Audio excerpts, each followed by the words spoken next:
Nexus extends average length of service because number one, we engage patients in a very real and ongoing way. And so when patients are engaged that way, they stay on service longer. This is one of the things that I ran into when I was on the DME side is that we had a business that was growing rapidly. We were doing a great job of identifying new patients and getting them on service.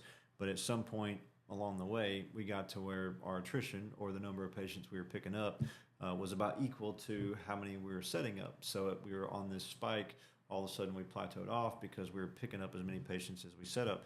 And so I really went on this journey to try to figure out, okay, how do we get patients to stay on longer? Because number one, it's better clinically. Number two, it's better financially. And so in that business, we were probably at 1,000 vent patients at the time. And we made some changes of how we engage patients, looking at how we address things like copays and making sure patients felt value out of what we were doing and we were having those conversations in the right way, making sure that patients understood, if you pick this up and your disease progressive, what's going to happen. So really just better communicating with the patient.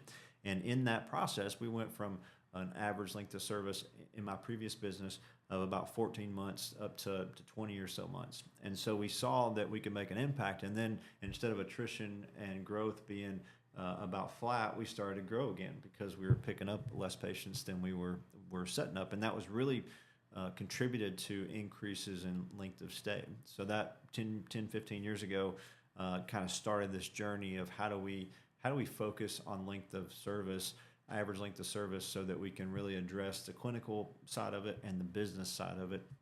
And so with Nexus, the way that works is we've seen across the board, across the United States, the average company has patients on service for 8 to 9 months. That's the average for NIV patient. If you ask anybody out there, they're going to tell you something close to that.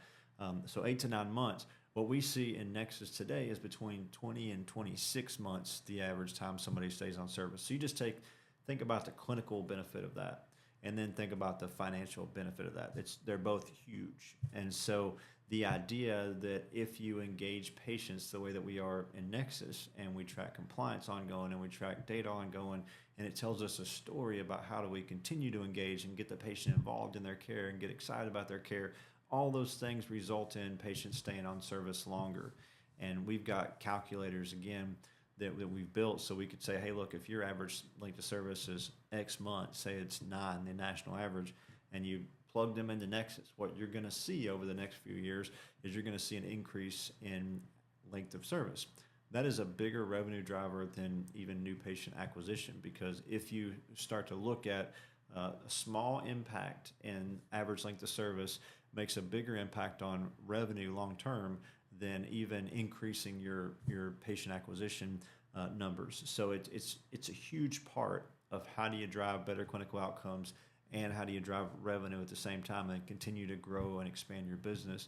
So it's such an important part of what we do, but it's one of the key elements that Nexus does consistently across the board. Some companies we've seen, a couple months at the lowest. Some companies we've seen all the way up to 20 plus months that it increased from where they were at. So that's a huge improvement. And you're talking about lots and lots and lots of extra birthdays and Christmases and time with family, but also lots of additional revenue for those DMEs because they kept the patient on service longer by doing the right thing, engaging the patient.